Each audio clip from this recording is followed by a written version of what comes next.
Hey everybody, welcome to my very first story time. If you've been on my channel before for my weight loss, I want to thank you for coming back. If this is your first time here, like, comment, subscribe. This first video, wasn't sure what I was going to talk about because as I said before, my friends said that I tell very good stories and I have like a lot of crazy crap happen to me in my life. So they suggested that I do story time. So this is where this is all coming from. But I couldn't think of like what the hell that I want to tell you guys. But like today, I just thought of an old situation that happened with me. I was watching somebody else's story time video. Itsrox, I love her channel, and she was talking about dating in her 20s. So this is like a situation that happened to me that it reminded me of. So here we go. Basically, I was like 14 years old. I was kind of fast in the pants at the time. I wasn't smashing, but I was like always trying to pick up older guys.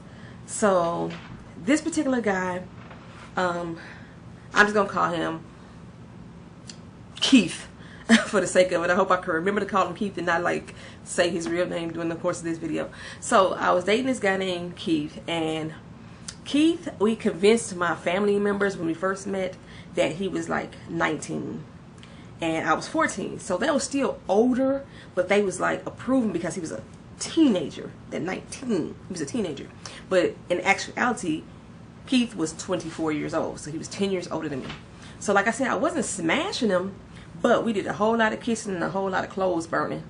I was like the clothes burn queen back in the day with my boyfriends and kissing all the time. So that's basically what me and him did. Well, as I was getting older, because we was dating like from I met him when I was 13, but we started seeing each other from like part of my 14-year-old year, and then I stopped because there were some things that he started doing. He started getting involved with drugs with people in my neighborhood that I was like, I ain't got time for that, bro. You know what I'm saying? I grew up in the hood, so I know what it's like to be like strung out on some shit, and he down there smoking crack and shit with the dudes across the street from me. Matter of fact, with the gay dudes across the street from me, and one of them I knew had AIDS, and I'm thinking, well, maybe he's smashing them too. I mean, because he was a good-looking dude. He was real stocky, nice upper body, but he still was kind of built like those weightlifting type of dudes who go to the gym and only work on the upper body. Had all this nice upper muscle and stuff, and then his that two little twig type of legs that his body was sitting on top of, almost like a popsicle with two sticks stuck in the bottom. It's kind of how he was, big on the upper side. But anyway, so this particular day, I was at school, and I got a phone call from the office. I got called to the office to tell me that my dad had called, and he was picking me up from school early. Now I'm thinking, my daddy, this man has never claimed me as his kid. I've always tried to like be in his good graces. I wanted to spend time with him, and out of the blue, my daddy is coming to pick me up from school. So I'm super stupid excited, and I'm figuring since he's coming to pick me up from school, he couldn't have talked it over with my mom's. You know, this had to be a secret, or maybe because my mom ain't good at keeping secrets, so she would let that shit out the bag to let me know that yeah, he probably gonna come pick you up from school. So when they call me and say, okay, your daddy's here at the gate, come pick you up, I'm outside the gate, and I'm looking like, where my daddy? Well, I didn't see my daddy. I saw Keith. I said it right. I saw Keith, so I'm thinking, what the fuck is going on? So he comes up to me and like, oh, we really need to talk, we really need to talk. Because mind you, I had broken off with him. Now, I'm like, okay, well, we got to talk about, fine, you can talk to me. I said, but you're going to take me home. And he's like, well, okay, I'm going to take you home, I'm going to take you home. Now, mind you, I lived in the city, I lived in the hood. My school was on the border of the city and the county. So we were about a good 10-15 minutes from my house. Well, here's my house. I mean my school. I live that way. He drove that way. And I'm thinking, where the fuck you going, cuz? So we get in the car and I'm like, where you going? He was like, well, I just wanted to ride around because I wanted to talk to you for a minute, you know, because I really don't think we should have broke up. I didn't never want you to leave me. And I'm like, thinking to myself, you 20 fucking 4. I'm 14. I know you're not heartbroken over a 14-year-old girl breaking up with you. We ain't like we screwed. It's all we did is clothes burn. I know my clothes burning ain't that damn good, is it? So anyway, He steady driving on and driving on. I'm like, what you look, let me out the car. Let me out the car. And he like, no, I'm not gonna let you out. We're gonna talk about it. We're gonna talk about it. We're gonna talk about it. So he drives on along, we arguing. I'm like, dude, let me out the car. I just wanna go back to let me go back to school. You ain't gonna take me home, let me go back to school. And he was like, no, I ain't gonna let you go back to school, I ain't gonna let you go back to school. He pulls up into this little house, to this driveway. And I'm like, okay, where the hell are we at? Because mind you, since I'm 14, I've never been to his house. So I don't know if he lived alone, if he lived with his parents, or like where he lived at this particular point of his life. But we pull up to the house, and like he grabs my arm real strong, like, because he's a strong armed dude. He grabs my arm real strong, like, he takes me to the house. And I'm looking around like, okay, he lived with people. I don't know what people he lived with, but he lived with people. But nobody was home. And I'm like, so he drags me back into his bedroom and locks the door, and he's like, we're gonna talk about you leaving me. And I'm like, look, I just want to go home. I'm still trying to be tough. Like, I'm 5 feet tall, so I was always trying to act tough, and I was always fighting and gang banging and all that type of things. And so I'm thinking, I don't give a fuck if he big, I can handle this. Yo, I need to get up out of here. We're gonna let me out, or we're gonna be fighting up in here. So I try to push my way past him. He snatched me up real quick, like I was only like 100 pounds. Switched me up both my arms real quick, and tossed me to the bed. And I'm like, what the hell? So I'm flying back on the bed like this, right? Flying back on the bed, and then he comes back and he gets on top of me. And I'm thinking, oh my God, he about to try to get it. So he kind of kiss and putting all these hard, abrasive, wet ass kisses all over me and trying to grind all up on me. And I'm like, dude, no, get up off me, get up off me. So I'm trying to get him up off me, get up off me. And he tried to put his hands down my pants. He tried to put his hands down my pants, and I'm kneeing him, and I'm punching him, and I'm slapping him upside his head. He had a bald head, so I'm slapping the shit out that bald ass head, like, slapping it. So he decides he gonna put my arms behind my back. So he wrestled me until he gets my arms behind my back. And I don't know where the fuck he got the rope from. But he got some rope and he tied my hands behind my back.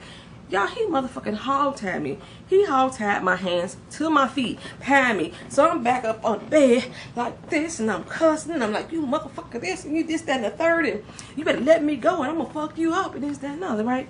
So we going through all this, so I'm making all this gyration on the bed and everything.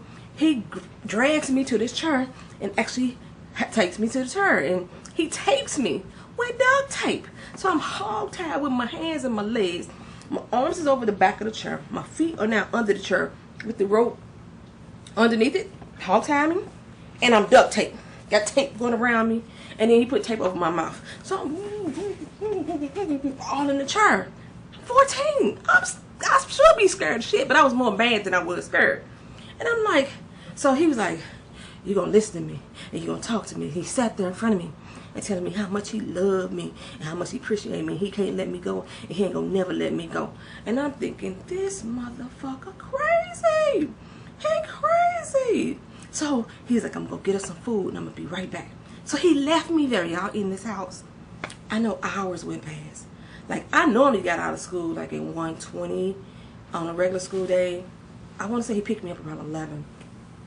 I'm not quite sure what time of day it was at this particular time, but then all of a sudden, I mean, hours passed. I heard somebody come in the house. I'm thinking it's him. So here I am in the chair, making it bounce, and I'm doing all that in the chair, making the chair bounce, making noise, so he could know I'm serious. Let me go. Let me go. The door opened. No, it was not him, honey. It was a girl. And I was like, because it wasn't the shock that it was a girl walked in. It was the fact that I knew this girl. You hear me? She was like my cousin's close friend. You hear me? So she was somebody like I knew. She knew my nickname, because when she opened the door, she was like, Nene, that's you, girl? I'm like, so she rushes over to me. She hugs me all up. She started turning at the tape. She got me out of the ropes. She crying and screaming. I'm thinking, the fuck you crying for? Your crazy ass brother the one that tied me up. I'm the one that should be crying and screaming. But she let me out of the restraints and everything. When she did, I bolted from that house. Now, mind you, I lived about 7 miles from my school. This dude was about 7 to 10 miles from my school in the opposite direction. But I was a track star. at this particular point in my life, right? I had thought I never ran a marathon in my life, but now when I think back on it, I really ran 15 miles because I ran non-stop damn near from his house to my house. And he must have showed back up sometime not long after I ran out of the house, because behind me, I'm steady looking back while I'm running. I'm bucking, y'all. Steady looking back while I'm running, and I see his car. His car whipping down the street. He whipping down this street. So I dipped into this neighborhood. He dipped into that neighborhood with his car. I started hopping over fences like I was a hurdler, and I wasn't even a hurdler on track team. I started hopping over fences. I was ducking in people's backyards. I was cutting through alleyways. I ran all the way until I got to my house in the hood. Now, I don't know where I lost him at. And I don't know when he decided to give up on chasing me and following me. But I got to my house, and I'm like, my mom's like, ain't even bother asking me what I'm doing home. I got to her house, and I wasn't even living with her at the time. I was like in between houses. I had left my grandmother's house and had moved in with her. But at this particular time, I was moving back and forth between her house and my friend's house and my boyfriend's house. So I was like bouncing all around. And I was like, you know, I was about to call his real name. I was like, Keith came up to my school today, and she was like, "Oh yeah, that's cool. What's up? He was over here. Earlier." I was like, "What you mean he was over here earlier?" "Yeah, he just left from over here about 45 minutes ago." Now, mind you, I was at this motherfucker's house tied up for hours. It was like 4 p.m. in the afternoon now. Like I said, man, I would have got out of school at 1 something. So it's 4 something now, and he had been at my motherfucking house because he had been kicking it with my parent, my mom, and her boyfriend. Or was he my stepfather at the time? He's my stepfather at the time. Now, mind you, my stepfather was only 12 years older than me, which means he was only 2 years older than my boyfriend, or my ex-boyfriend at that time. Oh, crazy crank rain. So they were cool as a motherfucker. So he was hanging with them, and like I said, I knew he had started using drugs, which is the reason why I stopped fucking with his crazy ass in the first place. And he was hanging with the gay people across the street who was using drugs. That's where he was getting all his free dope from. And they always had dope. This was like the dope house. Everybody loved to hang out at this dope house. They was cool as a motherfucker. We'd go over there and slap some cards and everything. But I knew the dude was gay, because, and that's why. Because like he used to tell me about everything. He was very open. And let's say my only concern was the fact that why the fuck is my boyfriend hanging over here with him? I don't know. And you know, drugs make people do some crazy shit. So he might have been smashing them because he wasn't fucking me. Thank God he never did, you know. So, but I never really told my moms what happened. But, and actually I really never told anybody until I got older. And then I like tell people the story now, and they like, that shit didn't happen. It's kind of funny. But his sister, I would see her all the time. Like I said, she was a friend of my cousin, and me and my cousin was close. So I would see her all the time, and she would look at me and be like, "Girl, I'm so sorry. I remember." And I'd be thinking, "Yeah, bitch, I remember too, your crazy ass brother." And don't tell that motherfucker where I live. That's all I'm saying. So, yeah, like I said, I never again saw him again in life. One of my friends that I'm cool with now, come to find out that he's her cousin. I was like, don't tell that motherfucker where I live. You hear me? Yeah. I've had some crazy psycho boyfriend relationships. Trust me, I dipset on a few of them. If I see them crossing the street, you see me down like this behind some bushes, so they couldn't see my ass. I don't care if it's 15, 20 years later. Not me. I love myself too much. Anyway, that's the end of my story time story. That one time that I got kidnapped. And you know, if I think of some more stories, I'm gonna try to pop them up. I don't know how often. Maybe I try to do one once a week, because I got a lot of craziness that goes on in my life. But thank you for coming back. Like, share, comment. Hope to see you again soon. All right, peace.